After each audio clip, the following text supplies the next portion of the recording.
I'd like to welcome everyone to USC Rossier's Leadership Month and today's webinar, Lunch with Leaders, Superintendents. My name is Matt DeGrush and I'm the Director of Alumni Engagement at USC Rossier and will serve as the host for today's session. Before we begin, I would like to review the process for submitting a question for our panelists.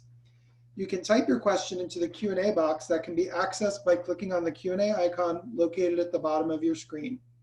We have reserved time towards the end of the webinar for your questions and hope to get to as many as possible.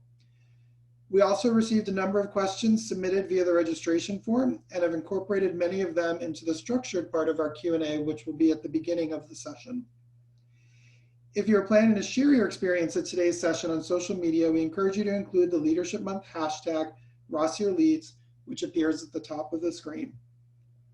Lastly, please note a recording of this webinar will be available in the next few days and a link will be sent via email. And now I would like to introduce our moderator.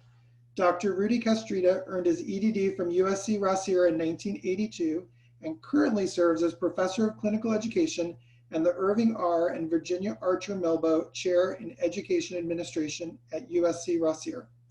And at this point, I will turn the program over to you, Rudy. Thank you very much, Matt. I appreciate that. So if our superintendents can go ahead and get their audio back on, that would be fantastic so they can see your faces. And Christopher, we're waiting on you to come back on screen. Great, nice to have you with us. Ladies and gentlemen and fellow Trojans, we're really excited about today's session. This session is really meant for you to take a look at really an inside look at what it's like to be a superintendent and how you get there. And we have three fabulous superintendents today that will share with you their experiences. We have some questions that we'll be asking and having all of them respond, which I think will give you great insight into the superintendency and what it's like to be a superintendent and how you get there. So with that said, I want to introduce the panel to you. And many of you may have read or know these folks because they're wonderful superintendents in the state of California. Our first candidate, our first person is Dr. Christopher Downing, who is now in his third year at Anaheim Elementary School District in Orange County. And Chris is a fellow Trojan and a great individual as a superintendent. Next, we have Dr. Roxanne Fuentes, who got her EdD in 15. She's in her fourth year of superintendency in Berryessa Union School District. And that's up in San Jose, California. We got her away from Southern California. I don't know how that happened, Roxanne, but I hope you're holding court up there in San Jose, and we're so glad that you're with us today.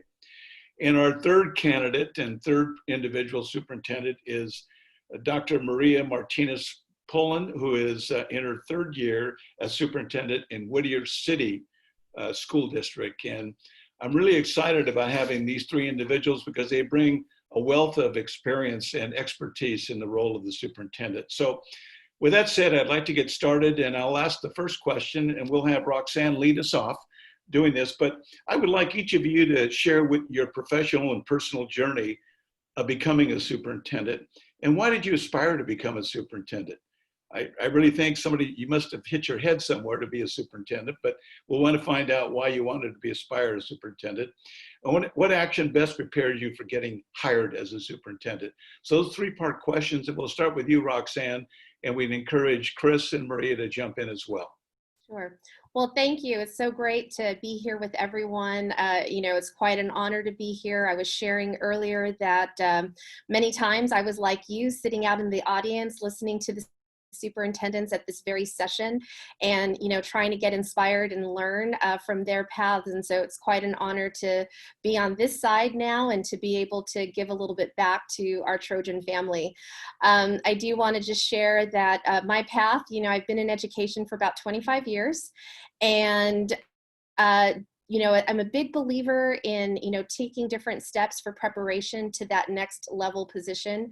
But I have to be honest, I skipped steps in my path. And I'll talk a little bit about that and just ways that I prepared myself to now be superintendent in Berryessa Union School District. So just to share, I was a principal for about almost 10 years in El Rancho Unified School District. That's my community in Southern California. I grew up in Pico and just love, the families and children there, and had my entire career there all the way up till moving up north for this superintendent opportunity. And when I was principal, there was a unique situation in our district where our assistant superintendent of ed services moved on for superintendency, which left a vacancy. And our district decided to do something unique and decided to post that position internally only. And so that meant high opportunity for a principal to skip some steps, because at that time the district didn't have any director positions in curriculum and instruction or anything like that. And so I had actually been in the process of exploring other opportunities, because I knew I loved being a principal, and that to this day is one of my favorite jobs. And what I loved about being a principal was building that sense of community for my families and for my children in my schools. And I knew I wanted to do that on a greater scale and felt ready to look at district level opportunities. So, I was already applying outside my district, looking for that next position, a director, a coordinator position. And this opportunity came, and I thought, well, I have a good history here in this district. I have a lot of good relationships with staff and with community. Let me put my name in the hat and see what happens. And lo and behold, I was selected as assistant superintendent of ed services. So it was a risk. It was a huge learning curve, but I was very, pleased to be able to take that learning curve in my home district, where there's lots of forgiveness as you're learning. And, but the other thing that I did during that time was knowing that I needed to prepare myself fully for a cabinet position, as well as, future superintendency position. I also enrolled in my doctoral program that same year at USC. I had a lot of good support, a lot of mentors in my life that really encouraged the network and collaboration that happens in the USC Rossier program, and said, while you're learning to be assistant sup, work on your doctoral degree, and you'll have great firsthand support there while, you're learning to be a cabinet member. And that was absolutely true. People were like, are you crazy learning to be assistant sup and starting a doctoral program?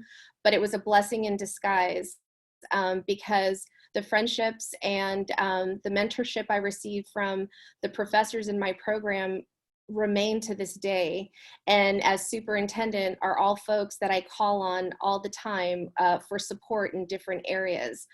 And so that was really key in learning how to become a strong cabinet member, trying to navigate, K-12, ed services division.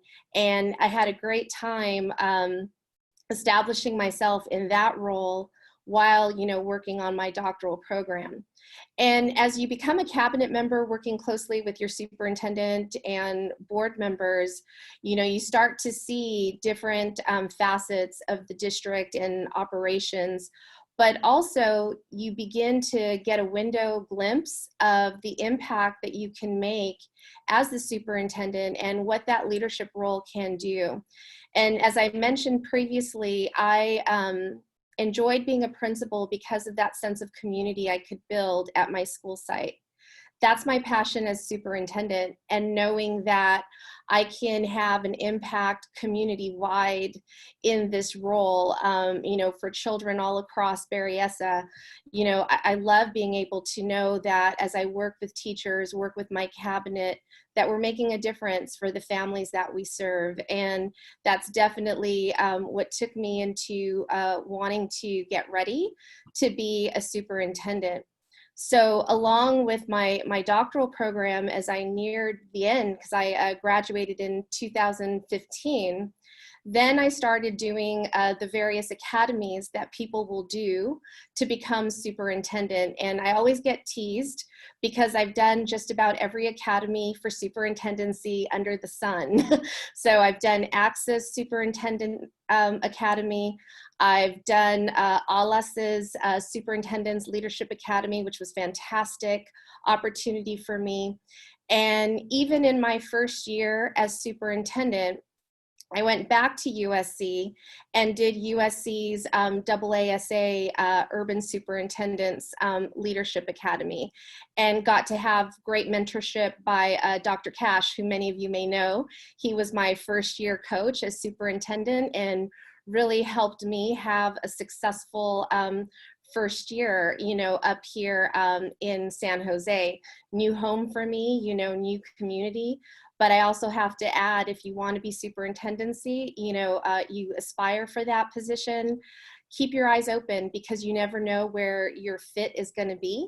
And Berryessa has been a wonderful fit for me, and I'm really proud to have served them for 3 years now, going into my 4th year. And everyone at USC, my colleagues, as well as my mentors, have been by me along that journey, because it's not easy. It's very challenging, and I pick up the phone often and give them a ring for advice. And but it's such an honor and a privilege to be superintendent and to be able to know that you're making a difference for students and for a whole community.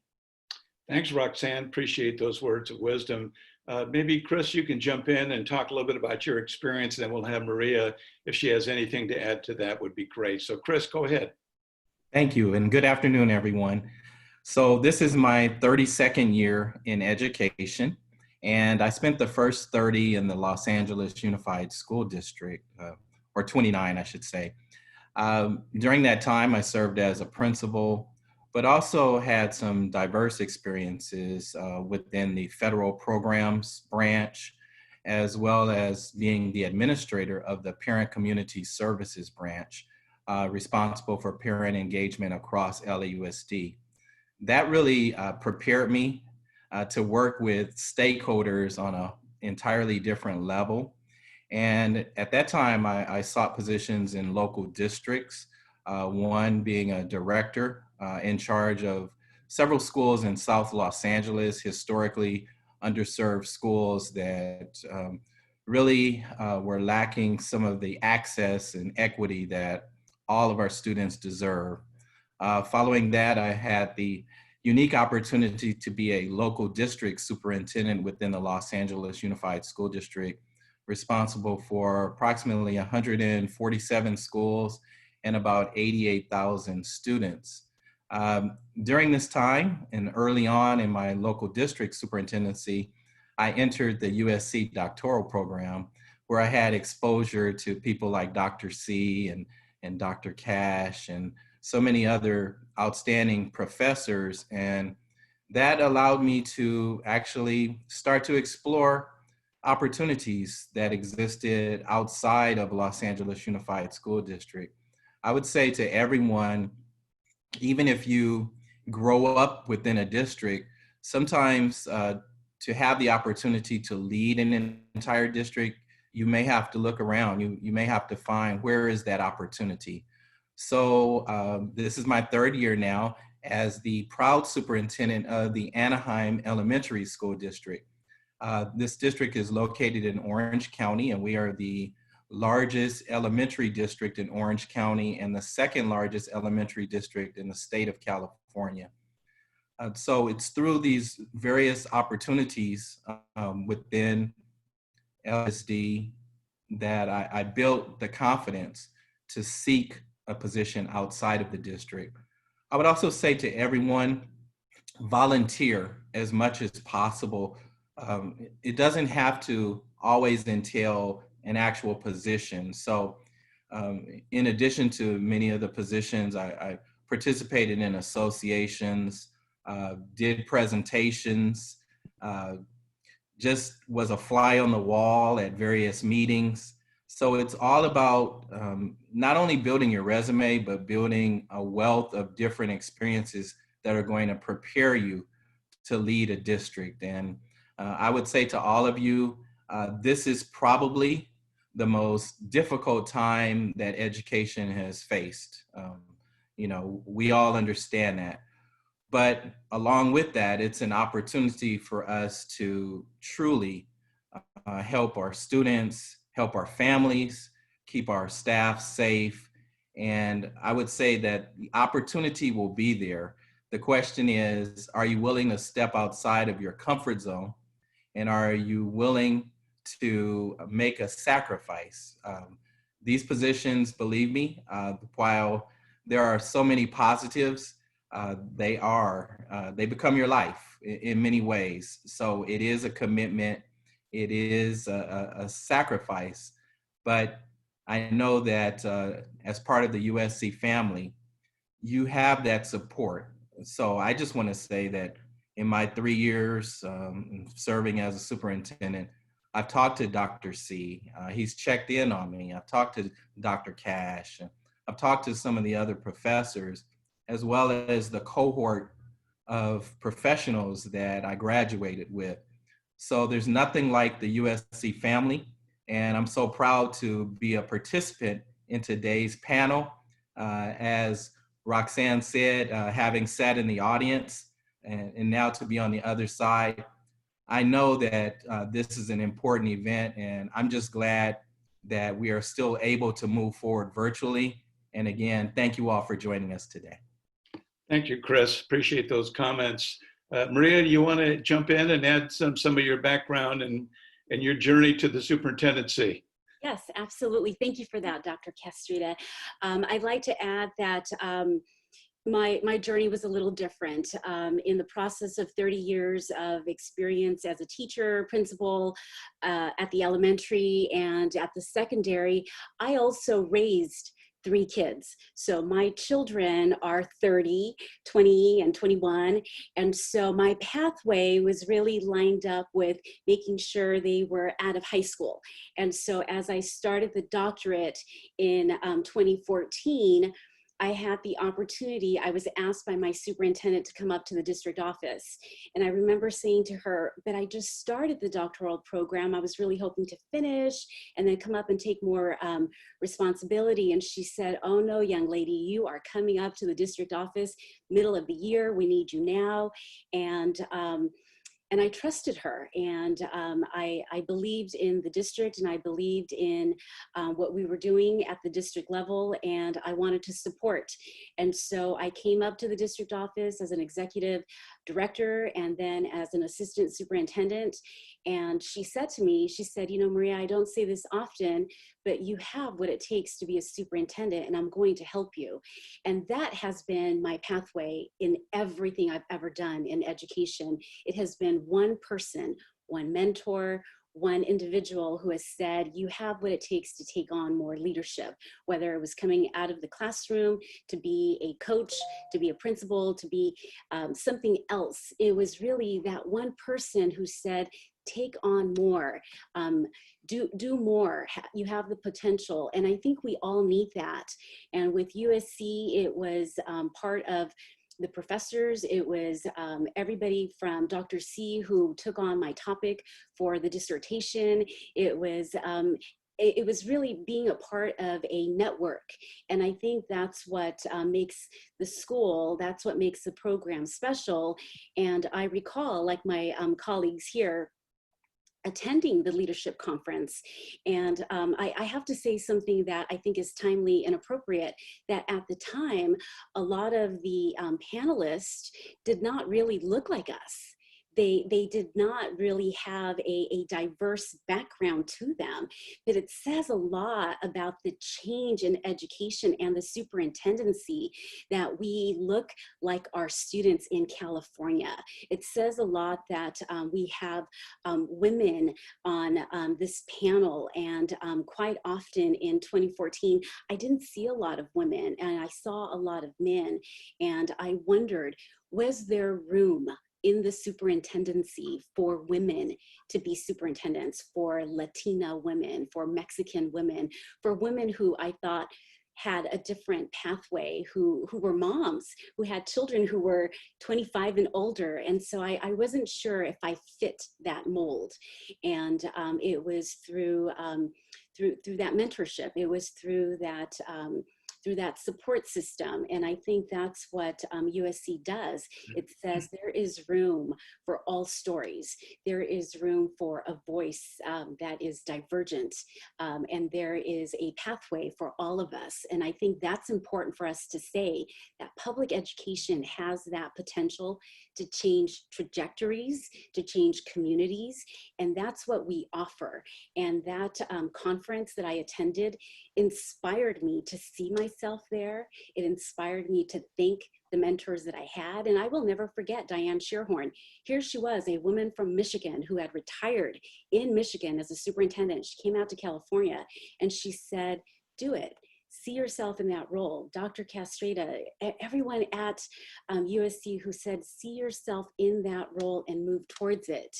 And after SC, attending AXA, the Superintendency Academy, it was, again, that same message, see yourself and move in that direction.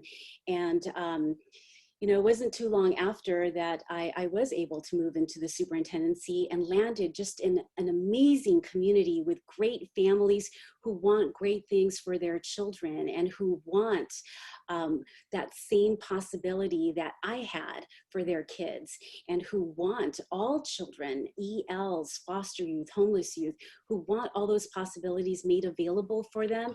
And I'm inspired by that. COVID or no COVID, education will not be the same moving forward. And I'm excited by that. And I'm inspired. And I'm glad that we're here together to talk about it. So thank you for this opportunity. I'm so happy to be here. Thank you, Maria. Well said. And you know, that passion in your voice, you've never lost that since the first time I met you. And we're also proud of the job you're doing in Whittier City. And we're glad you're on the panel today. And I think your words are well understood by many folks that are in the viewing audience. I'd like to move on to question number 2. And I'd like to have Chris start with this thing. And what are the most important things to consider as a first-time superintendent, Chris?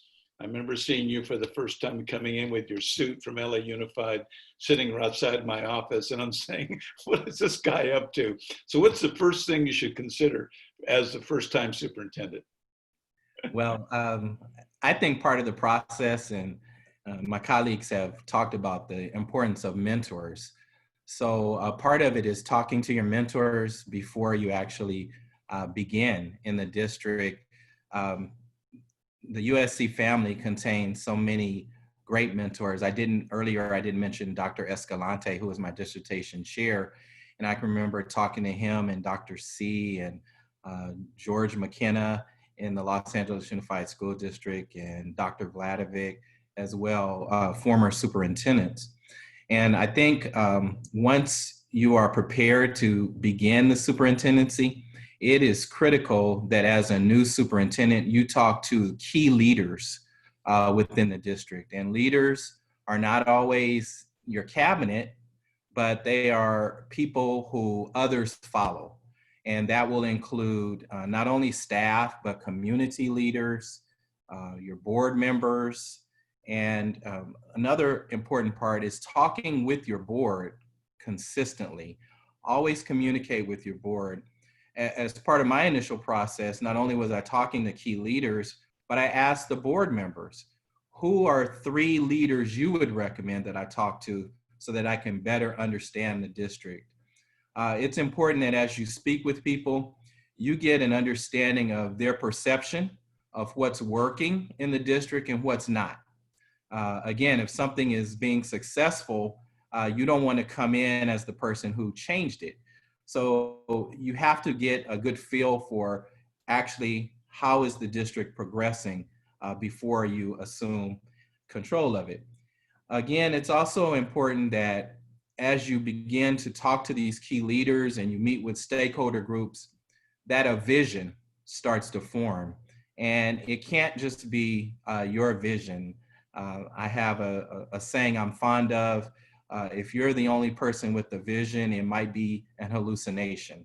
So it's important that this vision represents stakeholders across your district and talks about access, talks about equity, but talks about all students achieving. It's also important that as a new superintendent, that you have a plan. you know, you had to have done your research, your homework before you accepted the job. So you should have an idea already of what's working and what's not. And you have to have a plan to address those things. In your plan, you need some quick, short-term wins, some immediate successes, as well as some long-range planning, some strategic planning. And I would just say to anyone who is on the verge of accepting the responsibility of being a superintendent, there's an excellent resource, and it's called Cotter's 8 Stages of Change. And if you read that book, it kind of can help you form a blueprint, sort of a guide of some steps that you can take immediately to be successful when you walk through the doors as the superintendent. Thank you, Chris. Appreciate it. Maria, you know, what really was one of the most important things for you being a first-time superintendent? What's some things that you needed to consider as you took this journey on into Whittier City? So important to me was to make sure that I was listening to classroom teachers, that I was listening to classified staff, and that I had their concerns at the forefront, that I made sure that we were addressing the needs of our students, and that we were all on the same page on how to get there.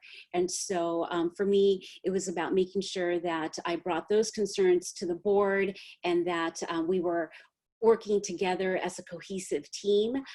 So talking about a plan, communicating the plan, and conferring. And I think that was important. I think that making sure that everyone understood what direction we were moving in, and talking. And I think this idea of talking about things, you have to say the same thing 7 times because people hear different things. And so the more I talked about it, I kept thinking, I think I've said that like 7 times. And I thought, but they've heard it a couple of different ways.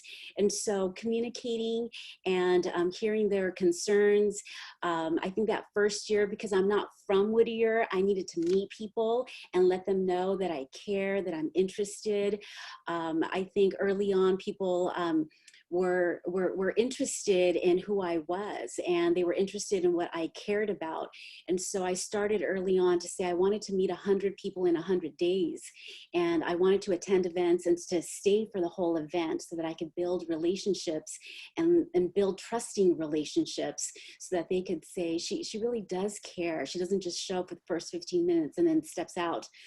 So it was important to develop a trusting relationship, to let them know that I care and I had the same values that they have, and that it was really about the kids.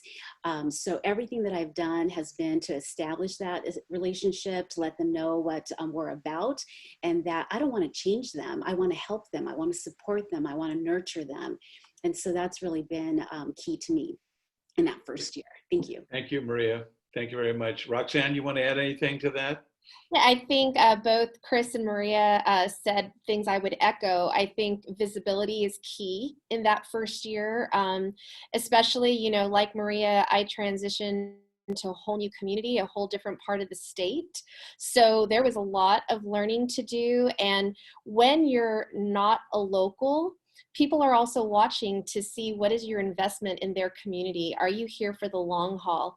Do you really, do you really want to get to know them and be there and invest in them and in the children and in the families? So, it's not just being part of district events, but part of community events, and getting to know, all of the local who's who.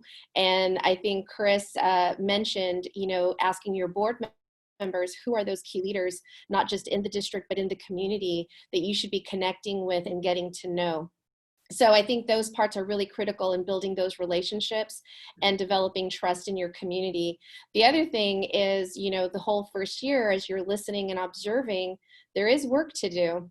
And, how do you identify what is that work at hand? And for me, what I found was I took really copious notes after my final interview with my board. And as I started doing my, listening tour and observing when I arrived, I quickly realized all the questions they asked in my final interview was the work that needed to be done in the district. It all aligned. And, and thankfully, those were my strengths, which had a lot to do with why they selected me, because those were the things that I enjoyed doing, I had passion for doing. So, make a mental note when you're going through that interview process, what the board is inquiring about, what they're asking, what they're really honing in on your skill set, because it will all come together that first year. And you want to be very cognizant of that as you lay out the vision and work with your stakeholder groups on getting your district to that next level. Thank you, Roxanne. I'm going to change the dialogue a little bit here. And one thing that is always really a challenge for superintendents is how do you really navigate the politics in a community, in a district as a new superintendent? That's an issue that many superintendents face. And potentially the way you face those politics is the way you're going to survive in a community. So Roxanne, you just finished. I'm going to ask Maria to lead us off on this one, because we just heard from you, Roxanne, but we're going to have Chris come on next, and then you, Roxanne, will finish it up. Maria, you want to start with the politics and let us know about your political endeavors as the superintendent. So yeah, there's a lot that can go on with the politics, and I think it's important to make sure that you tread lightly, make sure that it's focused on the district and that it impacts the district, and what doesn't impact the district kind of stays on the outside. So I like to make sure that I focus on taking care of my family. Right? If it's board, if it's staff, if it's the children, if it's safety, if it's us, then I want to make sure that I address the needs of taking care of their health, taking care of their emotional state, taking care of addressing all of those concerns. What information do they need? What can I share? And how can I help them understand the issues, whether it's COVID?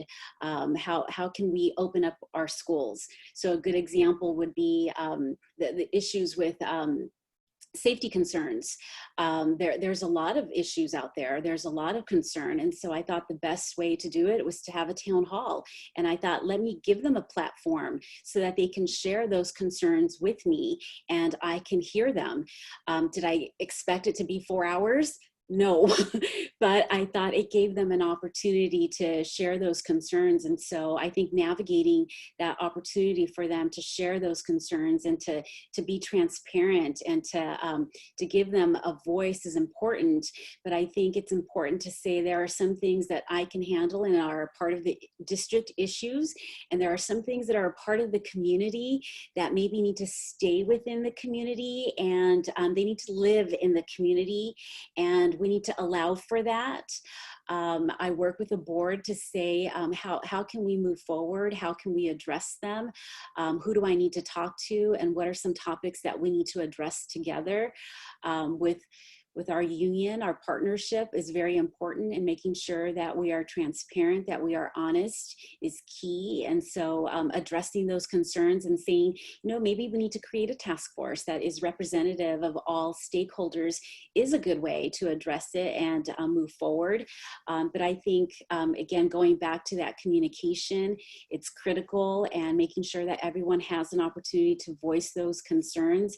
But it's key to know what's your issue and what's not your issue, and then allow for that space to say, let's let that take care of itself over there, and allow for our issues to become our issues. And we nurture that and we support that, but let's move forward where we can. Thank you, Maria. Appreciate that. Chris, walking into Orange County from LA, Anaheim, Disneyland, Chamber of Commerce, political conservatives in Anaheim. How'd you handle and navigate the politics as a superintendent in your first year? I think as a representative of the district, it's your responsibility to talk to everyone, but you're also always that representative of the district. So whenever possible, avoid taking sides in political issues. One of the things that you learn very early on is that your board members are elected positions, and sometimes there will even be a change in board members. But if you are a person who stands for the issues And I think Maria did a great job of talking about the students, protecting our staff, just making sure you're focused on doing best for your stakeholders. You can avoid some of the political downfalls that many superintendents run into. It's also important to have ongoing meetings with a diverse group of stakeholders. And one of the things as a superintendent is you have a precious amount of time. So you have to allocate that time effectively and prioritize meeting with different stakeholder groups. When Maria talked about the COVID-19, one of the biggest assets that we have in our district is just our ongoing partnership with our associations. So this sometimes involves daily conversations. You know, we were sending out staff letters every day just to keep people comfortable and to inform them on what was going on. But before the staff letters go out, you know, the association was looking at them because they needed to represent all of us. You know, their membership, they understand the concern. So getting that kind of input before sending out a communication is important. But that speaks to working with people. And it is your job as superintendent. You don't have to love everyone, and everyone doesn't have to love you. They will respect you if you stand up for issues, if you stand up for students, if you stand up for the protection of staff, and if you are driven by making a difference for the kids. So with that, I'll turn it over. Thank you. Thanks, Chris. Okay, Roxanne. Yeah, completely agree with everyone. And I know, you know, my former district was a one district, one city element. So that's one way to navigate politics. You know, we're now coming up to Berryessa. I'm one small district in the large city of San Jose. And there's a different way of navigating the political climate up here. And so it took a little bit of a learning curve for me initially, you know, whereas in my previous district in Pico Rivera, I knew the chief of police, I knew the mayor, I had their phone numbers on, you know, on speed dial if I had an issue. I came up to Berryessa and, you know, it's a much wider span of organizations, lots of different people, and figuring out how you navigate that when you need support for your district, for your students, and for your staff. But I think, you know, one of the other differences, and I don't know if it's our vicinity to Sacramento, but all of our elected officials are very involved in our school districts. We have lots of FaceTime with our local senator, with our assembly member, you know, with all of those folks. Here in Berryessa, our assembly member for San Jose, his children attend my schools. The mayor of San Jose resides in Berryessa. And so I've got a board member running for city council for San Jose currently right now. So lots of good stuff happening. But, you know, as everyone mentioned, I keep focused on what is relevant to the school district, keeping my communication clear and my role clear in terms of whom I support, our students first. And that's who I'm advocating for in whatever venue that I'm in. And also, again, you know, we're all going to have different community groups that have different types of leverage that can support your district that you want to be mindful of too. And an example here in Berryessa, we have the Berryessa Citizens Advisory Council. They meet monthly, and all elected officials are on their agenda, including myself, and I give a monthly report on state of affairs of the district to these folks every month. But they're key individuals, they're longtime residents of Berryessa, and they're voting residents of Berryessa. So when we had our bond this past year, you know, they were great supporters of our schools because they knew what was happening and they knew the work that we were doing with our bond funds. And so we were one of the few districts in March who passed a bond measure, and it was because of that ongoing communication and connection with some of these folks who have the ability to advocate for you and for your students. So I think you want to be mindful of that part as well. Thank you, Roxanne. I appreciate it. I'm going to deviate from our structure a little bit because I think this is something that I think that needs to be addressed. And I want to make sure that we address this. I don't want to run out of time and miss this question, but we'll turn this over to Maria, and I'm going to give you a little bit of time to think about this, Maria. How do you communicate the need for equity-based change in your district? It's such a critical issue today in schools. The equity, the inclusion, the diversity issues that superintendents face. Can you start that discussion, and how do you deal with that, Maria, in Whittier City? And I know your city very, very well, so I'm anxious to hear your comments, as well as Chris in Anaheim, and up there in San Jose, that's a whole nother different world up there, Roxanne. So Maria, go ahead. Why don't you enlighten us with your response? Thank you for that. Equity and access, it's something that we're working on. It's a big issue for us. Over 75% of our students qualify for free and reduced lunch. And we're working on making sure we meet the needs of our children when it comes to proficiency in math, reading, writing. And we saw that come to light with COVID when we needed to make sure that everyone had devices at home, they had connectivity, they had social emotional supports, and the district has an amazing one-to-one device protocol that they've been implementing for about 4 years now, but they really had not rolled out the take home for all children.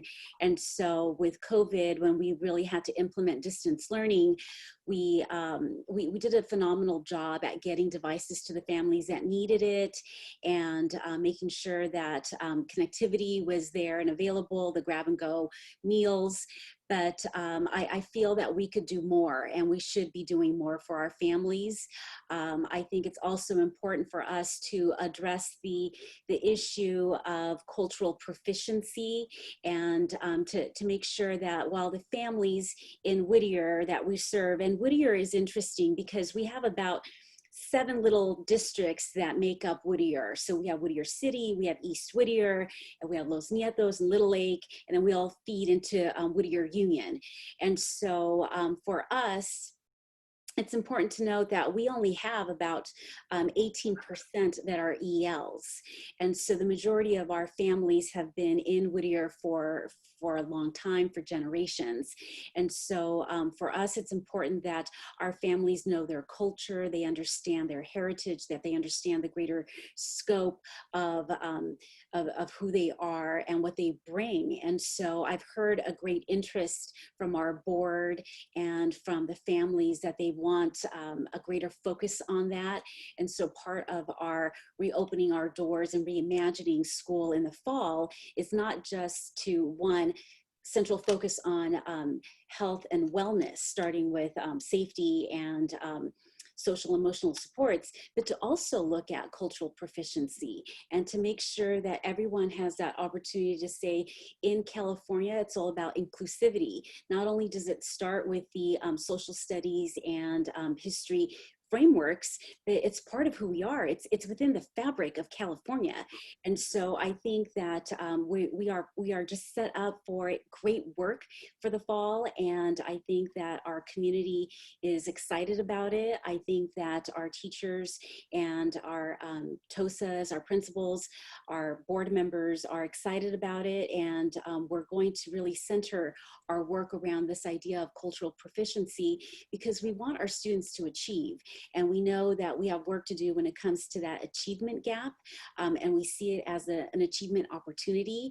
And so we want to work towards greater access and opportunity, and we want to build it into who we are moving forward.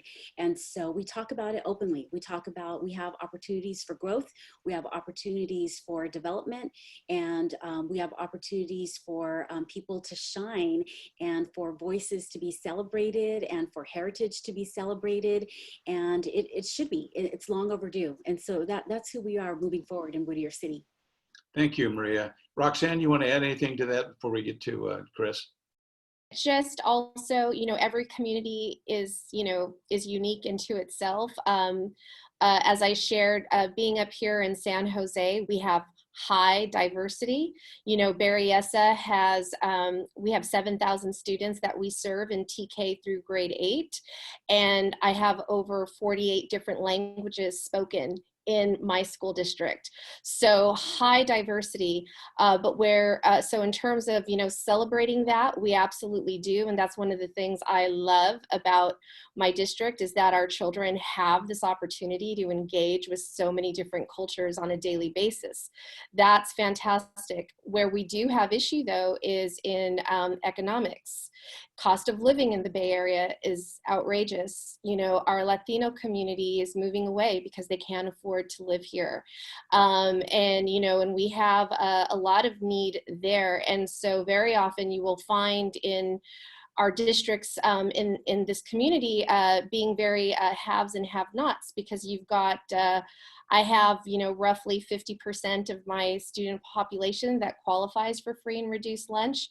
And then the other 50% have many means, high access to what they need, just given their family backgrounds, economic abilities. So that is something that you put on the forefront, but also as superintendent, something you do have some power over, and there's going to be some opportunities where you can take a stance and just make the change, even in isolation. And I did that after my first year, just looking at school site budgets and how funding was being distributed to my schools, and saw that my Title I schools were not getting the extra that they needed to serve those students. And that was an initial change that I made right away, and said, we're going to fund differently. Our Title I schools are going to get full-time social workers with our concentration dollars, and here's why, and here's the data that I see. So being able to be very transparent and open in your communication about those changes and why they're important, and bringing people along the work to be done in that. We're still doing that. We're having ongoing conversations, but you definitely, as the school district leader, have that opportunity to set the tone for that work. Thank you. Chris? Thank you. In my district, when I assumed the responsibility, there were, out of our 23 schools, 6 schools that had some exceptional practices. And every conversation that I had with stakeholders was about equity and access. Is that fair that these schools have these great programs and practices, but all schools don't? So initially going in, it was the plan over a 2-year period to add more dual language programs, to add STEAM at every school in a sort of phase in. Just by talking with parents and by sharing experiences, personal experiences of when there wasn't access, when there wasn't equity. As a parent, what does that mean? How did that impact my family? We were able to build consensus and actually, within the first year, adopt dual language at every school and STEAM focus at every school, as well as do some work with our bond oversight committee, who helped fund technology one-to-one in every school. We were close before, but they put us over the top. So when this COVID-19 hit, because of that focus on equity and access, we were able to provide the distance learning to all of our kids.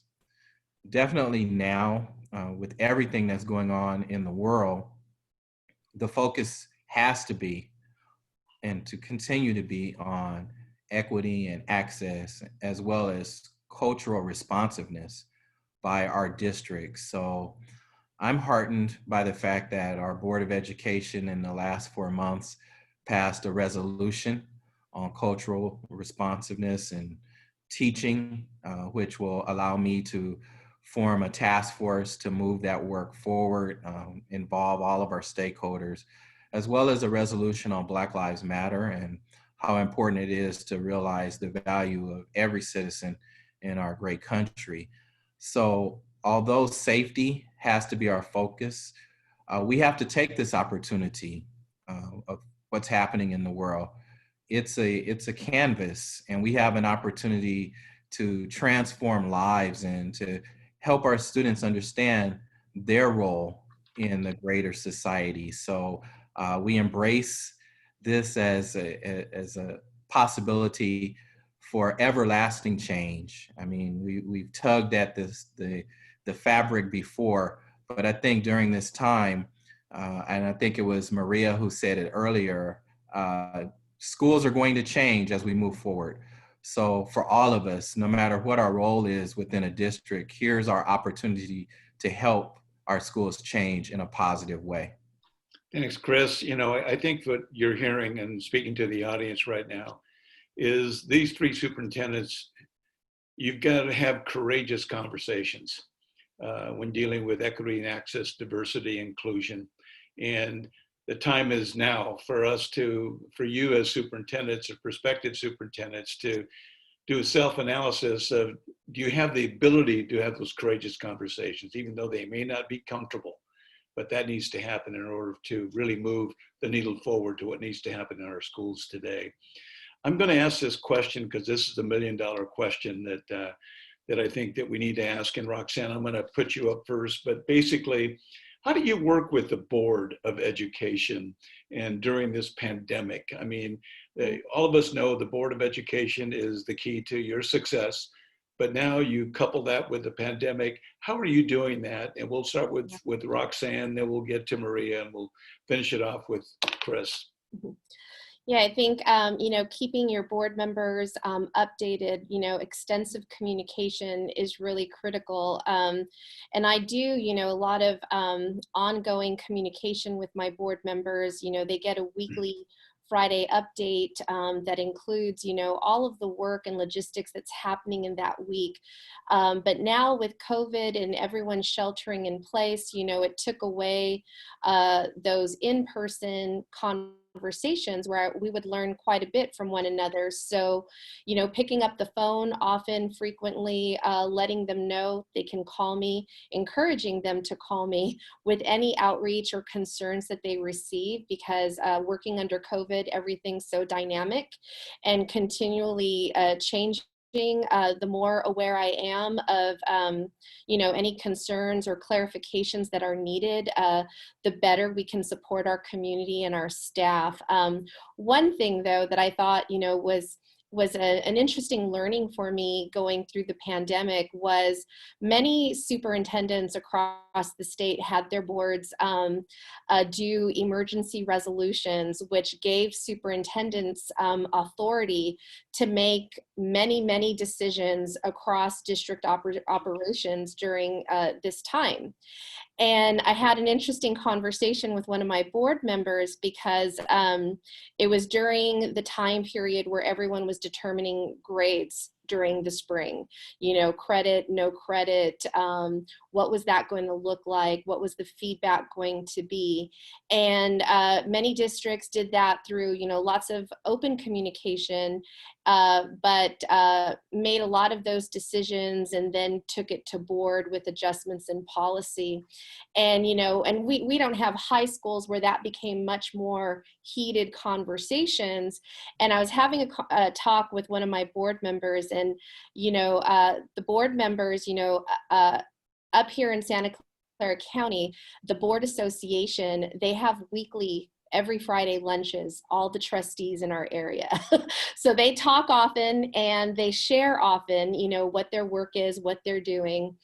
And so I'm talking to my board member, and he shares with me, he says, we really haven't had conversations regarding grading. He says, now I know, we're TK grade 8, so there's not a whole lot there. If we were high school, there'd be a lot more we need to navigate.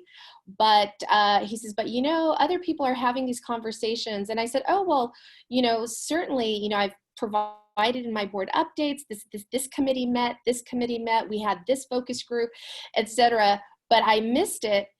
Public conversation, right? Public conversation, so that the board is, although they may not be making that final, giving input along those lines. That's a lot of staff doing that work.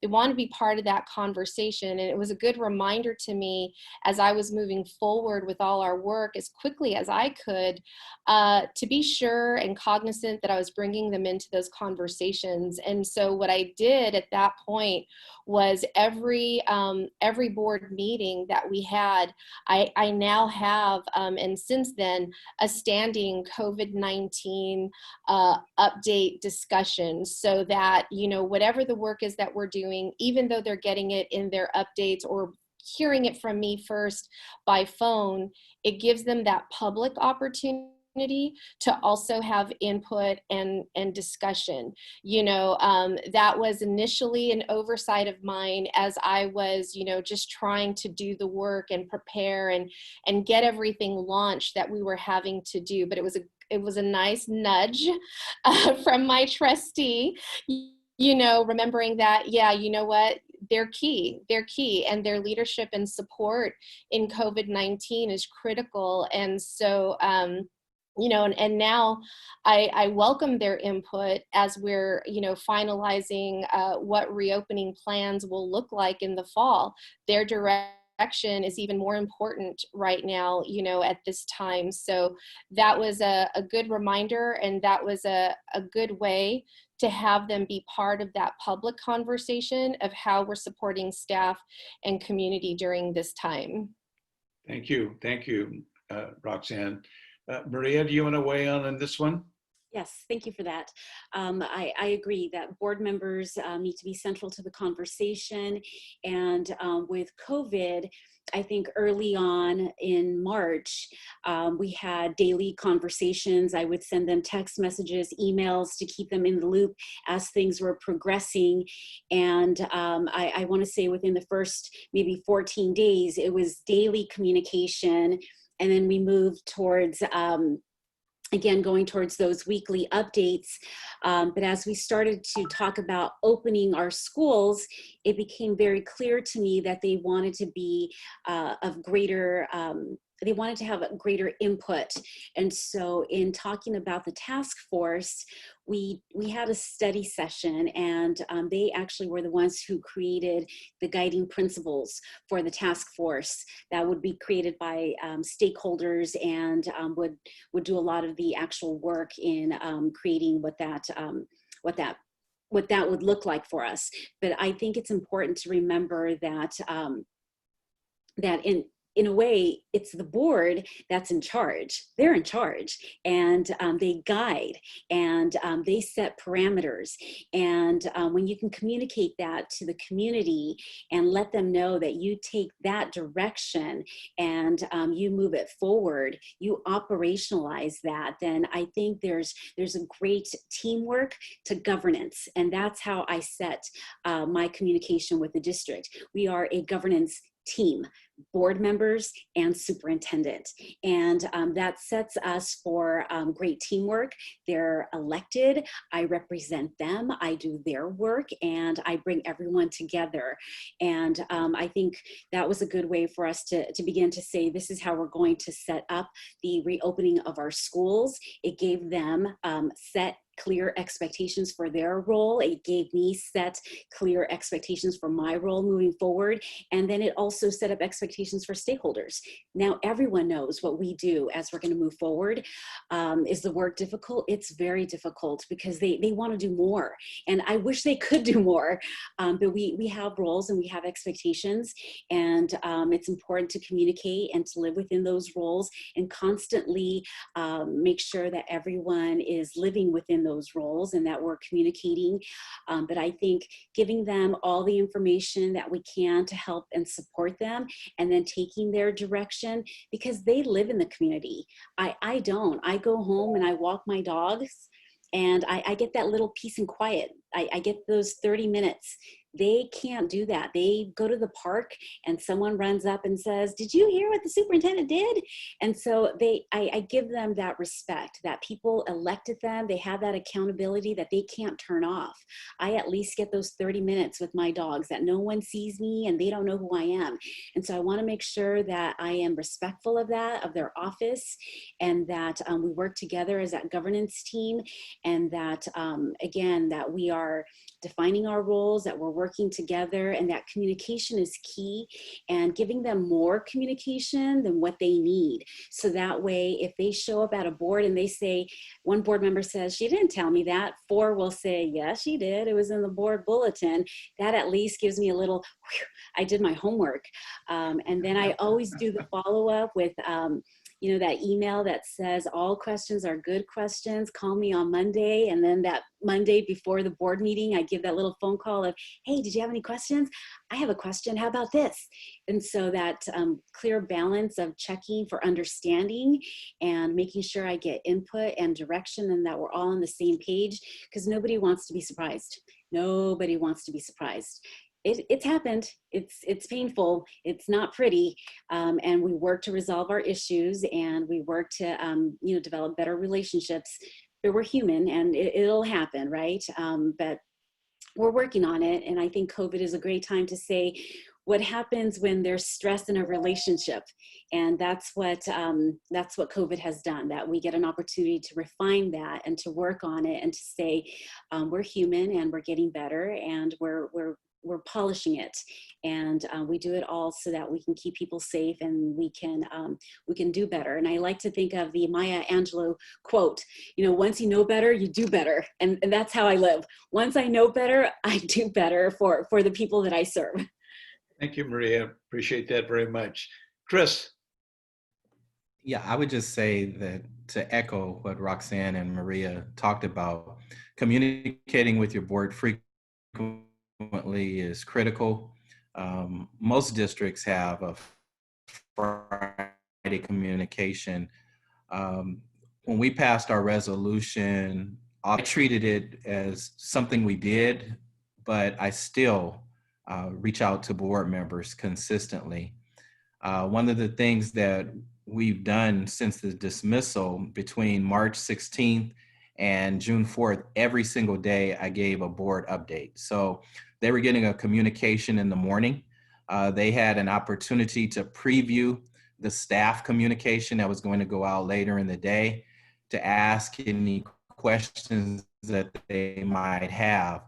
I think Maria said, you know, they live in the community and they can be surprised, because that reflects poorly on you. So the more communication you have with the board members, have that phone that's always on, encourage them to reach out to you, call them, check in. These are all best strategies. They are your supervisors. So, you know, that's an important thing that you realize early on, and something that each of us needs to be aware of as we take on these roles. The board supervises you, and you supervise staff. So staff should have no surprises for you, and the board, again, should not be surprised by anything that's happening in the district. So just that frequent communication, it's never too much, especially during a time like this. And I'll talk a little bit about the process we're using to move forward, I think, in one of our upcoming questions. Thank you very much. I appreciate that. You know, we're kind of running out of time. We have about maybe 8 minutes left. And what I'd like to be able to do now is kind of challenge each one of you to give some final thoughts to the audience out there, prospective superintendents, prospective assistant superintendents, and all 3 of you have done a marvelous job today of giving some real insights. But now is your opportunity to really speak to the superintendency, what it really means to you, the impact you can have on a community, but more importantly to the audience is, what's it like to be a superintendent? I mean, you know, all of you have had tremendous success, and you've been very humbled today by your responses, but you've tread some difficult times in your districts. I mean, each one of you, coming in from Maria to going to a new city, from moving from Pico Rivera to San Jose, and then from you, from LA Unified, Chris, going to Anaheim, which is the focus of Orange County. So maybe you can have some words of wisdom. We have about maybe 7 minutes left before I turn it over to Matt, and basically share with some of your thoughts, and we'll finish it up with that, and then I'll take back charge of this, and then we'll turn it over to Matt. So let's start with you, Maria. Just some words of wisdom that maybe you can share with the members that are listening to your words of wisdom. I would say that the superintendency is by far the most difficult job I have ever had. Let me just be honest. It is the most difficult, the most, it has scared me to my core. But it is the most challenging and the most rewarding job I have ever had. There are days when I see the staff and I see the children, I see the parents, and my heart just, it overflows with just joy. And I am just so overcome with emotion that there are great things happening in the classroom, in the Zoom rooms, and I'm delighted by how great things are for the children, for the community, and inspired by the greatness of the staff and the families. Thank you, Maria. I just wanted to add, so okay, if sure. anyone is considering it, do it, take the leap. Go for it. It is the best thing you will do, and there is plenty of support. We're all here. Come on in. Great, thank you. Roxanne, any words of wisdom? Yeah, I always said, I think to be superintendent, you have to be a little bit of an adrenaline junkie, because it's tough work and the problems are big. There's tremendous issues and challenges, but when you resolve them to, the best ability that you can, you see children doing well because of it, like that reward, it's immense as well. And there's no better feeling. But what I would say too, though, is because the job is so hard, you have to be yourself. You have to know yourself, and, and let people in, let them see that side of you. That will help you when those challenges are tough, because you'll have your integrity, and, and that's what you want to continue to have throughout this position. And, people, they don't have to agree with you, but they'll know, they have a good understanding of who you are and where you're coming from and how you're prioritizing those decisions. And that will help you be successful. Thank you, Roxanne. Appreciate that. Chris? Yes, there's no job quite like being a superintendent. You're the CEO, but at the same time, you're a custodian. You're everything, every job within a district. And these unprecedented times that we're going through now with the COVID-19 has really brought that home for all of us. The smallest decision that you make can impact so many lives as we're trying to keep our staff and our students safe. So I would just say to all of you, seek this opportunity. Many of you are participating in graduate studies now. You are making a decision on whether this is something that you want to do. I would say, if you believe that it is your goal in life to make a difference in the lives of others, this is the job for you. And you will be successful, because in all of our lives, we have those mentors, and all of us have made the decision to be a part of the USC family as well. So the support is there. I think Maria and Roxanne will join me in saying, reach out to us as well.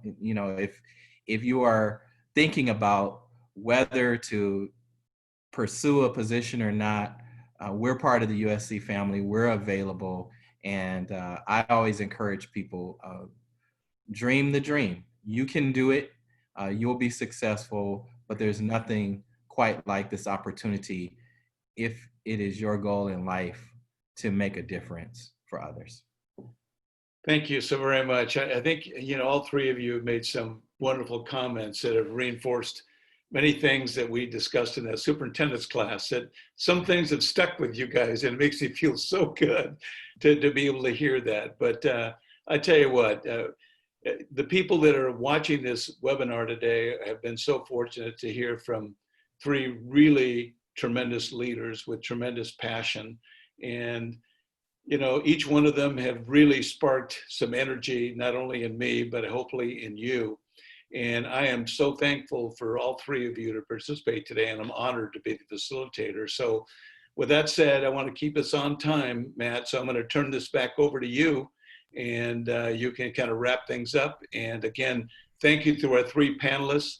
Those of you that are in the audience, take advantage of their generosity by calling them and having conversation with them. Thank you to all three. Thank you very much. Thank you, Rudy, for moderating. It was such a great discussion. And of course, thank you to the panelists for sharing your insights into the superintendency. As Rudy mentioned, I definitely encourage you to reach out to our panelists. And as a follow-up email to everyone who attended here, I mentioned there'll be a recording of today's webinar. In that email with the link to the recording, I'll also include the contact information for our panelists. Because I know there were a number of questions in the Q&A box that we weren't able to get to, which is usually the case. But I encourage each of you who had those questions to reach out to our panelists to get their insights into the information you were seeking. So again, I'd like to thank everyone for attending, and I'd like to thank our speakers for taking time out of their day to share their wisdom with us. When everyone closes out of today's webinar, a short survey will appear. Please take a moment to provide some feedback on today's session and also share your ideas for future virtual programs. And don't forget to tag us on social media this month using the hashtag RossierLeads. Thanks again for attending, and I hope to see you at a future Leadership Month session. Have a great day and fight on. Fight on.